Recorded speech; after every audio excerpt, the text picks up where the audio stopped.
राम राम दर्शकों। राम कथा तो आप सबको ज्ञात ही होगी। हनुमान जी की राम भक्ति की गाथा संसार भर में गाई जाती है। लक्ष्मण जी की भक्ति भी अद्भुत थी। लक्ष्मण जी की कथा के बिना श्री राम कथा पूर्ण नहीं है।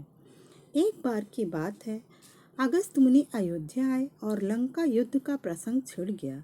भगवान श्री राम ने बताया कि कैसे उन्होंने रावण और कुंभकर्ण जैसे प्रचंड वीरों का वध किया और लक्ष्मण ने भी इंद्रजीत और अतिकाय जैसे शक्तिशाली असुरों को मारा।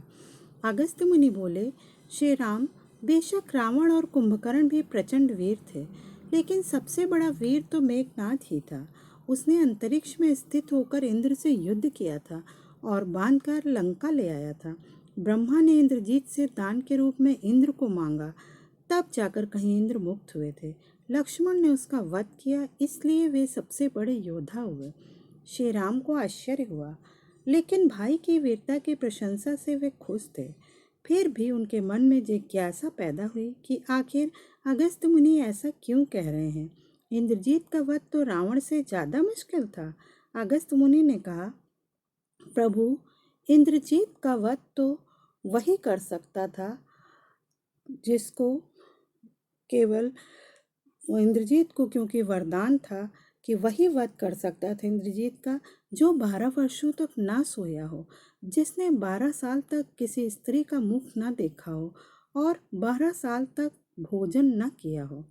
श्री राम जी बोले कि परंतु मैं तो वनवास काल में 12 वर्षों तक नियमित रूप से लक्ष्मण के हिस्से के फल फूल उन्हें देता रहा।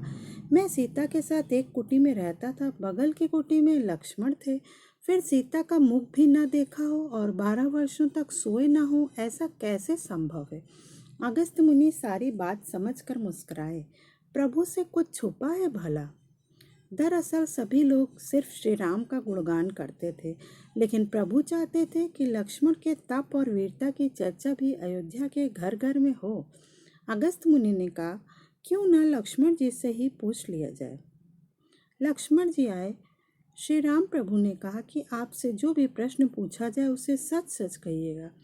प्रभु ने कहा कि हम तीनों 14 वर्षों तक साथ रहे, फिर भी तुमने सीता का मुख कैसे नहीं देखा। फल दिए गए फिर भी अनाहारी कैसे रहे और 14 साल तक सोए नहीं, यह कैसे हुआ। लक्ष्मण जी ने बताया, भैया, जब हम भाभी को तलाशते ऋषियों पर्वत गए तो सुग्रीव ने हमें उनके आभूषण दिखाकर पहचानने को कहा था। आपको स्मरण होगा कि मैं तो सिवाय उनके पैरों के नीपुर के कोई और आभूषण नहीं पहचान पाया था, क्योंकि मैंने कभी भी उनके चरणों के ऊपर देखा ही नहीं। 14 वर्ष नहीं सोने के बारे में सुनिए। आप और माता एक कुटिया में सोते थे। मैं रात भर बाहर धनुष पर बाण चढ़ाए पहरेदारी में खड़ा रहता था। निंद्रा ने मेरी आंखों पर कब्जा करने की कोशिश की, तो मैंने निंद्रा को अपने बाणों से भेद दिया। निंद्रा ने हार कर स्वीकार किया कि वह 14 साल तक मुझे स्पर्श नहीं करेगी।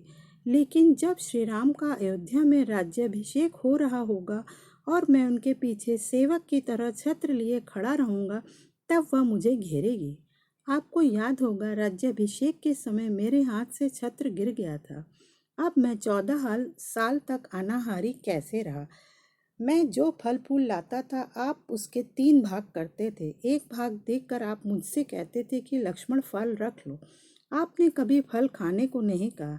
फिर बिना आपकी आज्ञा के मैं उसे खाता कैसे।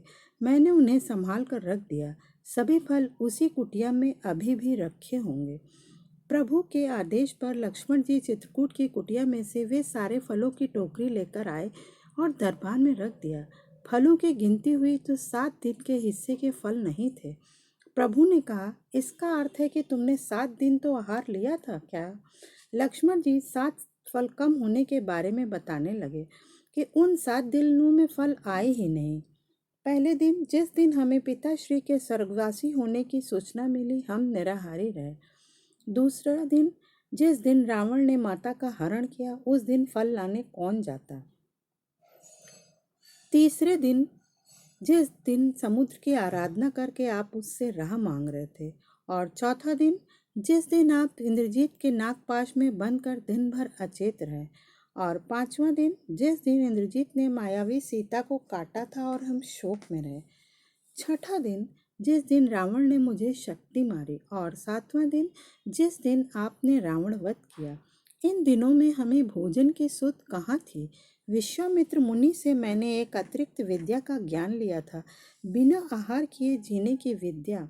उसके प्रयोग से मैं 14 साल तक अपनी भूख को नियंत्रित कर सका, जिससे इंद्रजीत मारा गया। भगवान श्री राम ने लक्ष्मण जी की तपस्या के बारे में सुनकर उन्हें हृदय से लगा लिया। जय श्री राम, जय लक्ष्मण जी।